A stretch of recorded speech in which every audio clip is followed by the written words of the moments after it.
this particular activity. So thank you very much for all of you. I just want to make sure that you're aware that you are live for this event. This activity is the interview for the vacancy for District 6, Legislative District 6, and Alex Saliga. Saliga. Alex Saliga has applied for that position. So with that being said, we've talked a little bit about what the Central Committee does, what our reason is for being here, and we're going to get ready to get started. This is a team of people that is from your district, and they will be actively engaged in activities surrounding your district and therefore will participate in the selection process for you to be a part of their district as we move forward to the recommendation for the Central Committee and for you to be the candidate to fill this position. So I'd like now to turn this over to them to be able to interview you, to ask you questions, and before they start the interview questions, for each of them to introduce themselves. Sure. So, Sandra, do you want to start? Sure. Hi, I'm Sandra Scordalis, and I've been living in the Dundalk area most of my life, and been involved on and off in local politics in Dundalk. And I teach at Patapsco High School, and see what else I was going to tell you. I guess that's. Oh, I was appointed to the Central Committee almost 3 years ago. So it's December. In December will be 3 years ago. I was appointed to the committee to fill a vacant position like you are, Alex. Okay. Nice to meet you. Nice to meet you. Do you want me to ask the first question, or do we go on to the next introduction?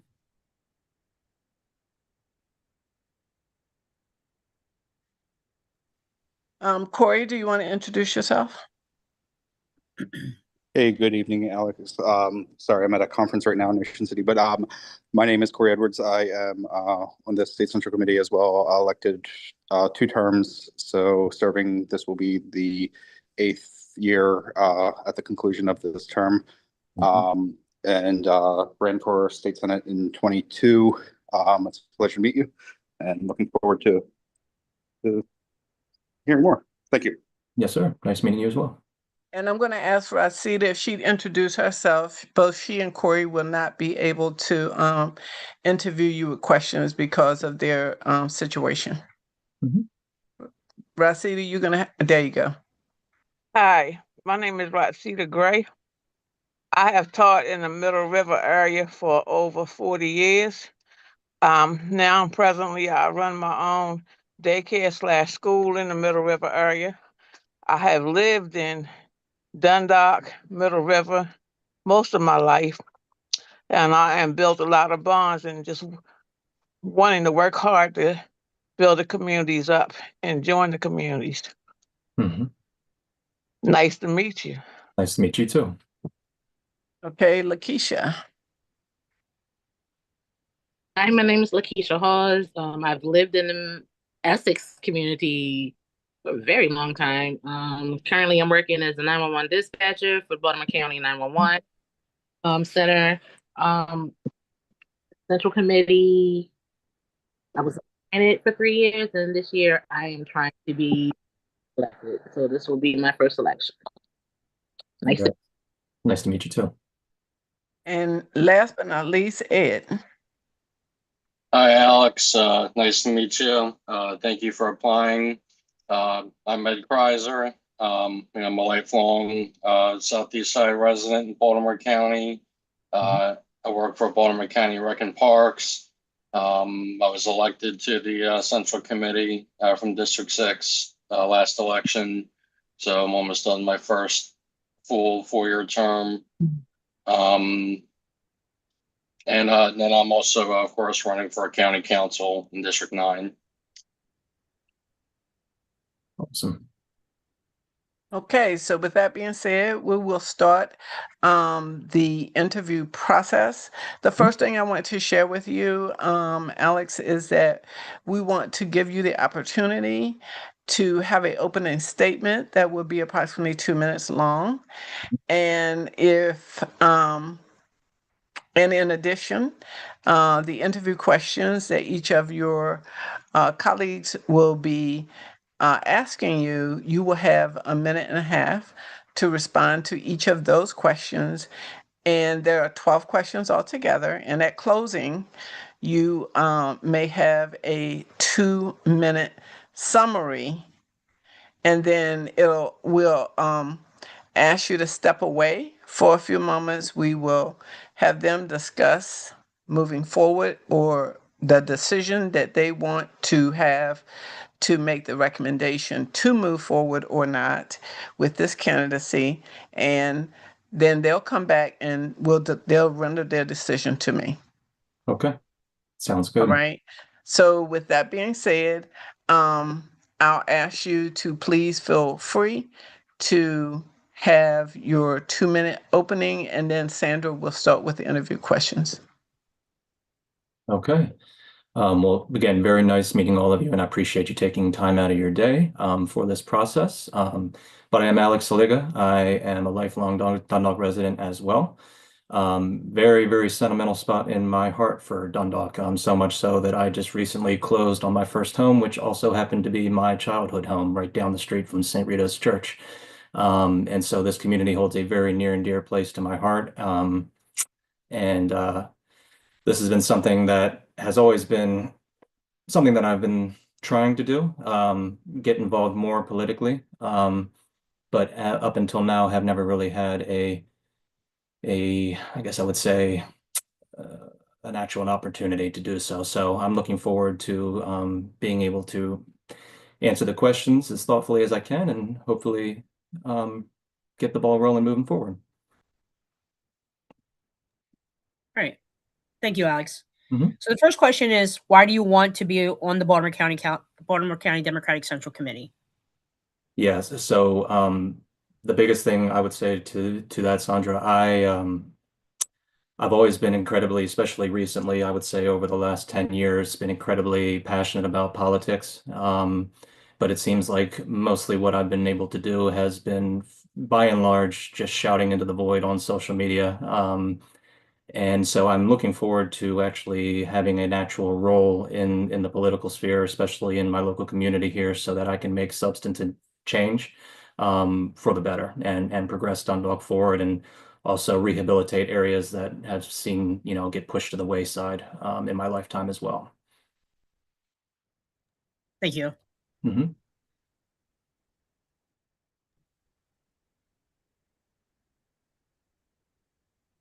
All right. What political activities have you participated in as a volunteer or candidate? And are you currently a member of a political club?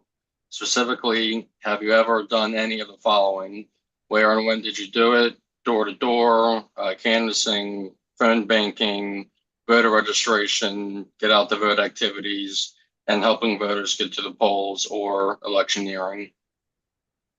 Yeah, so in Bernie Sanders' 2016 campaign, did door-to-door canvassing for that, in addition to attending one of his rallies that was at what is now CFG Arena. And my brother-in-law, Justin Holliday, who is now currently running for state senate, I walked with him in his parade on 2 separate occasions, helping him out with planning his campaign as well. At the moment, I am not a member of any sort of political club, but it's not something that I'm opposed to.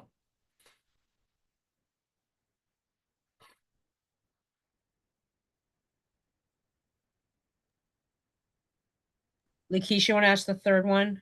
Yes. So what democratic values are important to you and why? So the biggest thing, and one of the questions on the sheet, I believe, when I was filling it out in terms of like what the Democratic Party, I believe, stands for, I think is social justice and protecting civil rights, which has always been something that's been extremely important to me, especially now that those civil rights seem to be under attack on a national scale. Economic security and opportunity would be another one. My job involves me meeting with people from all different walks of life on a daily basis, and for majority of the people that I'm talking with, salt of the earth people, a lot of people, I would say it would be a stretch to say that they are struggling to survive right now. That might be being generous. And so the Democratic Party, that is also something that has always stood for would be economic security and opportunities as well. And then the last thing, safeguarding democracy. And those would be the things that I think stand out the most in my mind when it comes to what is most important to me and what has already always since 2011 when I first registered as a Democratic voter has made me align with the party. And that actually kind of flows into the next question. Have you ever been registered as anything but a Democrat? If so, when and how long? Have you ever been registered in any other party or as an independent or unaffiliated voter anywhere, and explain why you might have changed? Yeah, so since I first registered in 2011 as a Democrat, I've never registered as anything else before.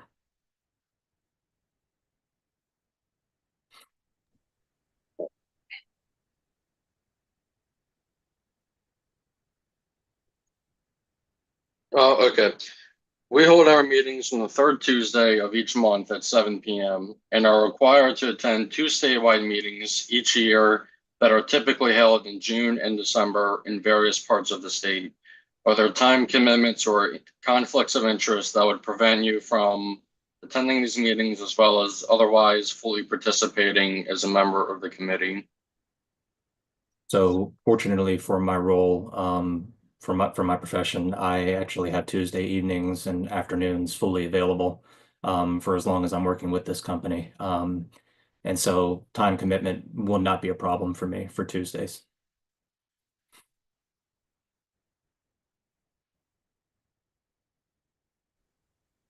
What issue do you believe is the biggest issue facing Baltimore County voters right now? Um, Definitely a loaded question.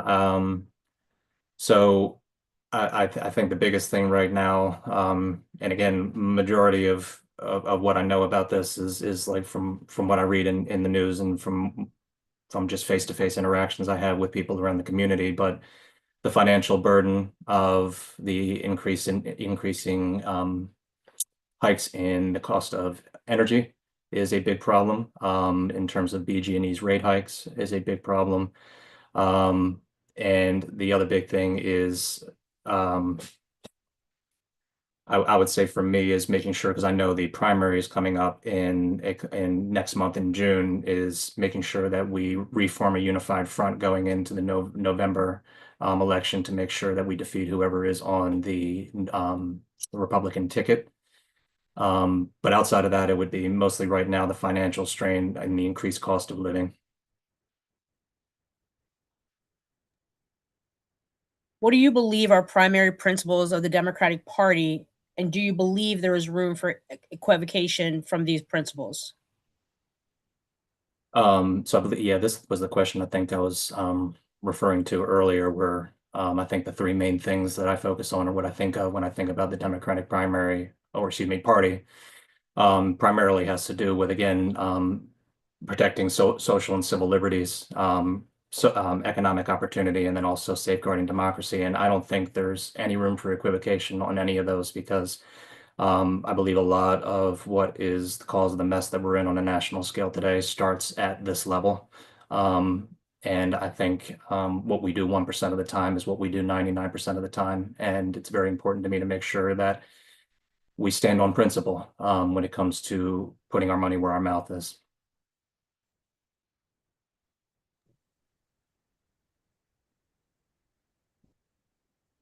As we move into a gubernatorial election year, what do you see as the greatest challenges facing the Democratic Party in Maryland or Baltimore County? And how would you help address those challenges as a member of the Central Committee?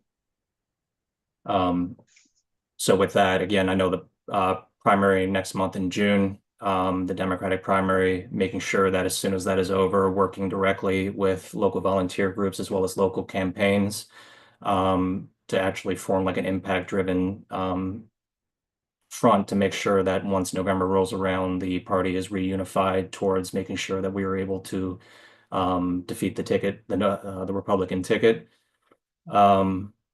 to give ourselves the best chance for that blue wave that we're all hoping and looking for. Tell us about a time you had to work with someone who had a different opinion than yours. How did you handle it? And then what did you do to build a bridge of solidarity? Um, so when I was looking at that earlier, honestly, what it made me think of immediately was a famous town hall video from 2008 when John McCain was speaking with someone in the audience, and was expressing concerns about Obama being an Arab and just having these fears about Obama potentially being elected. And McCain had taken the microphone from her to say that Obama was a good and decent human being, and that is what the campaign is about. And I feel like, as far as politics go in the United States, even on the local level, we've gotten away from that a lot. And in terms of like recent conflicts that I've had to deal with on a personal level, a lot of that actually comes from the job that I do, which is in-home sales in terms of dealing with the public. And a lot of the people that I meet with these days are actually more candid about their political stances and beliefs than you would believe. And some of them, obviously, I disagree with. And I think the biggest thing with that is just hearkening back to what I mentioned before about John McCain and how he handled that situation with polite yet assertive authority, and just stating that while we may disagree politically, we can still respect one another on a personal level as well.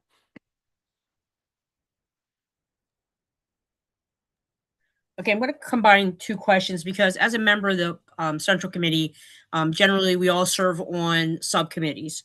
So one of the subcommittees has to do with fairs and festivals. We set up a convention booth, participate in those types of things. So have you ever, I'm going to ask you two questions at once. So have you ever set up or broken down something for a community event? And then another committee that possibly you could be a part of has to do with fundraising. So have you ever been active in a community group or political club? Which ones were you an officer, and did you do any kind of fundraising or volunteer as for a nonprofit? Okay. It was a lot. Did you okay? Yeah, no. Well, to answer your questions, in terms of planning like community events or anything, I'm green with that. I have not yet had the fortune to experience planning an event as such. However, when I was earning my undergrad degree at CCBC, there was a course that I had taken in there that had mandated that myself and my classmates, we had organized and planned a fundraising event. And what we ended up doing was a car smash. So we brought a car onto the CCBC lot, and folks had showed up with bats and golf clubs and this, that, and the third, and showed up to do that, to be able to basically get a taste of what it would be like to host a fundraising event. But outside of that, and the work that I did in helping my brother-in-law Justin with his political campaign and walking in the 4th of July parade with him, that is the limit of my experience with that. Thank you. Mm-hmm.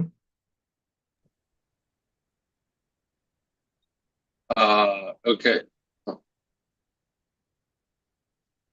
Okay. Another sample scenario. How important is character to you? If you discovered that an elected official or someone seeking elected office with whom you were closely acquainted was about to violate the law through their actions, or had already violated an election or other law, what, if any, steps would you take to address this matter? So character is extremely important to me. I'm a firm believer in the saying, "My word is my bond," and I tie this again kind of into my work experience where I work in a sales role, and the stigma attached to salesman obviously is sleazy, doing anything to earn a buck.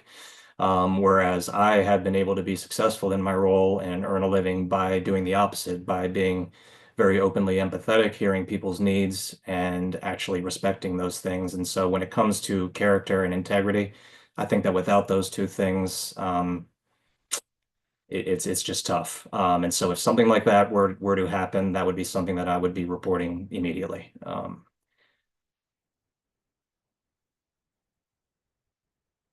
Even if it was your own brother-in-law, just to be clear. I hold him to the highest of standards, Ed. Oh, that's good. That's good. Okay, I think we've covered all the questions. I think we go ahead, Dr. Wood.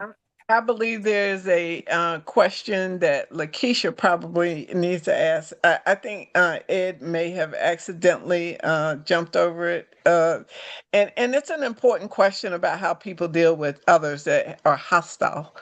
Lakeisha, do you want to move forward with asking that question? Um, that wasn't my question, but I can answer question in that regard. Um, how do you deal? What do you do?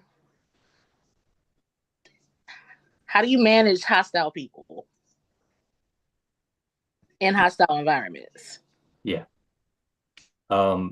So again, I mean, I know I'm sound like a broken record, but a lot of this keeps referring back to my job. But it's very frequent that I will walk into a house where the MAGA flags are everywhere. They're painted all over the back of trucks. They're all over the flagpole, and I know what I am going to be walking into when I knock on that door. And so with that, if there's any hostility ever directed at me, I think one of my strongest traits is soft skills and interpersonal skills, and also just a very high level of emotional intelligence.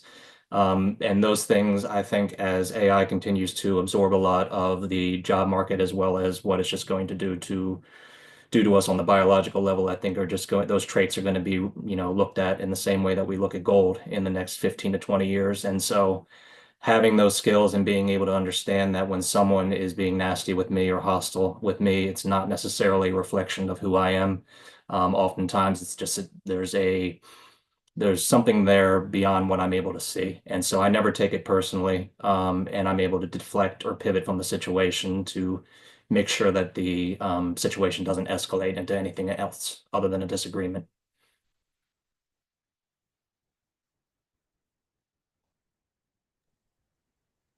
Well, thank you very much for responding to all those questions. You were pretty thorough and you met your timeline. Um, you may want to share with us an opportunity to summarize your thoughts and to provide us with the insight on why you should be the best selected candidate for this position. Yeah. So one of the things that frequently comes up in discussions between my wife and even with Justin and I is the fact that I often lament that while I am probably, you'd be hard pressed to find someone that is more passionate about social, economic, and political issues than I am. However, it's always been a frustrating thing for me to not be able to make, again, more of a substantive change and difference in those areas. And so my work, for instance, it is fulfilling in the sense that it puts food on the table and it is secure, but not fulfilling in the sense that it doesn't feel like I am matching my purpose and what I want to do in life. Whereas getting involved like this in the community is something that I've always wanted to do.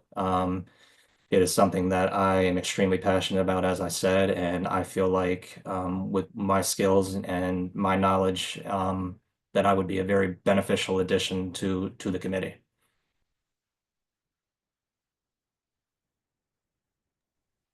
Well, thank you very much for those comments, those thoughts, and really a great deal of insight on your personality. And we appreciate those responses. I'm going to take a few moments and put the members of District 6 in a breakout room for just maybe a few minutes. And um, then they will come back with what their decision is. So I'm going to put all of you, including Ratsita and Corey, into the breakout room. And when you finish your deliberation, it shouldn't take long. Right. Um, and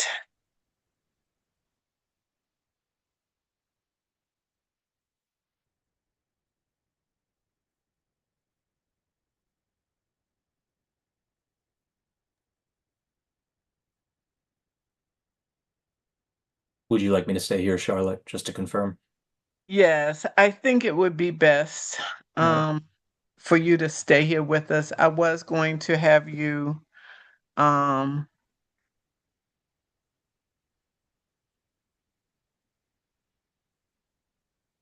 hold on, let me see if I can get one more person.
Charlotte, I believe your mic is muted. I can't hear you. I said my apologies. I tried to take someone and put them in the room, put myself in there, and so I took myself out of the room with you. So my apologies Oh, that that's you okay. were here by yourself. You're all good. And now that the legislative district members are returning, I just want to be able to say to each of them that, you just need to say your name and cast your vote, and then um, the recommendation should come forward based on that. So the vote is your district is recommending Alex Saliga for this to fill this vacancy. And so decide what your vote is, say your name and then decide what your vote is so it can be publicly noted. Okay, Sandra Scordalis, yes. Ed Kreiser, yes. Rosita Gray, yes. Lakeisha Hawes, yes. Corey Edwards, yes. Okay, seeing that we have all yes recommendations, yes votes, do we have a recommendation from the district? Yes, we have a recommendation to the general body, the central committee, to move forward with this nomination of Alex Sulega. Okay, so hearing your recommendation, that will move forward. But because of our bylaws and because of the time frame that's associated with, I will be calling a special meeting, and I will call it on the same night as our usual executive committee meeting, which will be June the 2nd. And we, instead of just the executive committee meeting, we'll invite everyone to meet that night as a special meeting. And you will be able to then present. Alex, this meeting will be virtual, Alex. And if you could please present yourself and be present. And when sworn in by the body, what will occur is you will be, when voted in by the body, you will be sworn in by myself and going over the specifics of your agreement to the body. Okay? Okay, great. So June 2nd, let me make sure that it's the correct date. It is June 2nd, the first Tuesday of June at 7:00 p.m. Great. Do you have any questions, sir, for this legislative body and anyone that is present here? At this time, no, I do not, but I did just want to express my deep gratitude for all of the yes votes, and again for taking time out of your day to hear me out today. I'm greatly appreciative of it. So Legislative District 6, thank you so so much for your work, your effort, your time away from your jobs so that you could do this particular activity. And thank you, Alex, for your participation and for your application. And we will see all of you on June 2nd. Thank you so much and have a great evening, everyone. Thank you. Have a good night, everyone. You Thank you, do the guys. same. Good night.